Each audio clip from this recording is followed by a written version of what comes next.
इस देश का स्वाभिमान और इस देश का आत्मविश्वास इसकी प्रतीक है।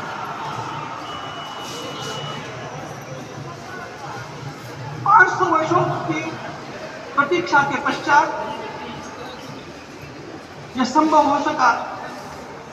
इसके जो अनेक कारण हैं उनके ऊपर तो आलोक हमारे सारे सम्माननीय अभ्यागत डालेंगे ही। मैं केवल एक काम के लिए यहां पर खड़ा हूं, छोटा सा काम।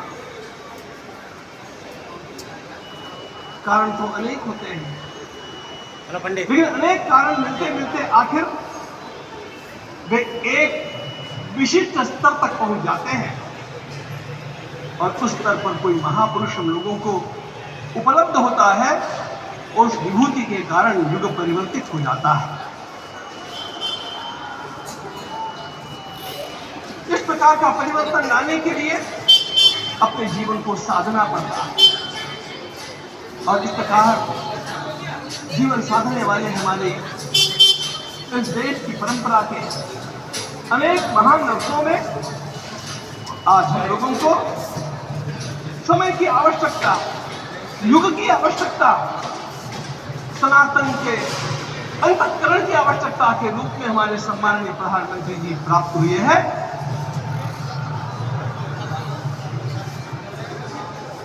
यह केवल इस देश का नहीं, यह संपूर्ण विश्व का सौभाग्य है कि आज एक ऐसा राजर्षि हम लोगों को प्राप्त हुआ।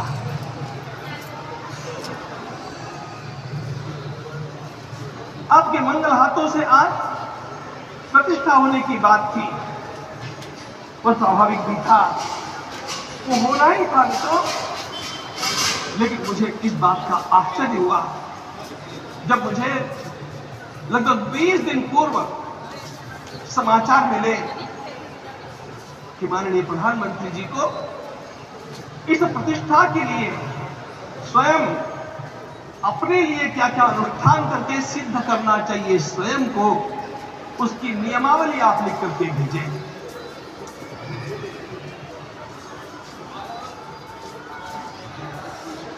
जिस प्रकार का हमारे देश का राजनीतिक माहौल है, कोई भी आकर के किसी भी समय कुछ भी कर्म करके चला जाता है, वो उद्घाटन हो चाहे पौधारोपण हो चाहे कुछ भी हो, लेकिन उसके लिए मैं अपने को सिद्ध करूं, इस प्रकार की भावना कहां होती है?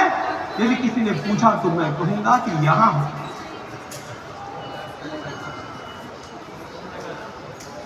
भगवान श्री राम की प्रतिष्ठा करनी है। भारतीय जीवनादर्शों के सर्वोच्च आदर्श भगवान श्री राम है और इन समस्त जीवनादर्शों की प्रतिष्ठा करने के समान ही यहां की प्रतिष्ठा नहीं है। इसलिए एक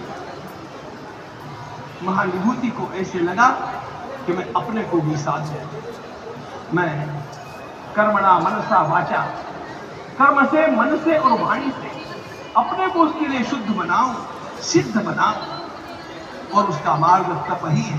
भगवद गीता ने कहा, यज्ञ दान तप कर्म न त्याज्यम कार्य जीवित।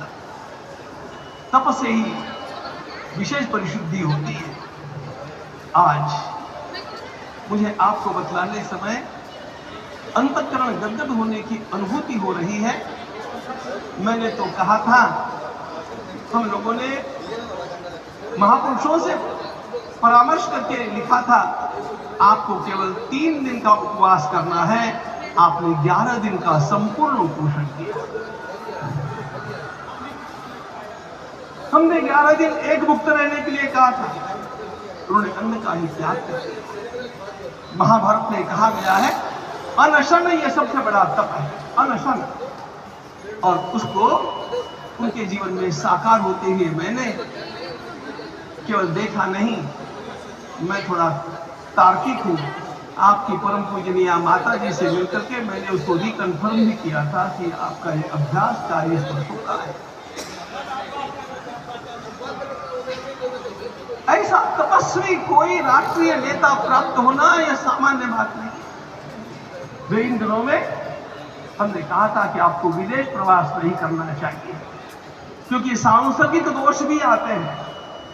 विदेश प्रवास टाल दिया सांसर्गिक देशों के इस दोषों की संभावना के कारण, लेकिन दिव्य देशों का प्रवास ऐसा किया।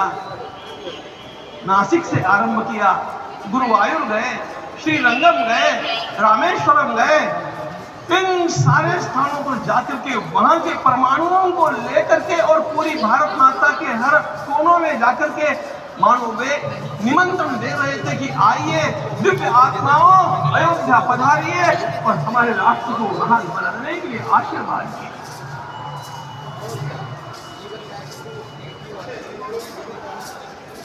हमने केवल कहा था 3 दिनों तक आपको भूमि शयन करना चाहिए। 11 दिनों से आप भूमि शयन कर रहे हैं। इस कड़कड़ाती ठंड में इस प्रकार का मित्रों, ब्रह्मा जी ने सृष्टि को निर्माण किया। उस समय उन्होंने एक शब्द को सुना था। भारत की संस्कृति का सबसे मूल शब्द है तप तप इति।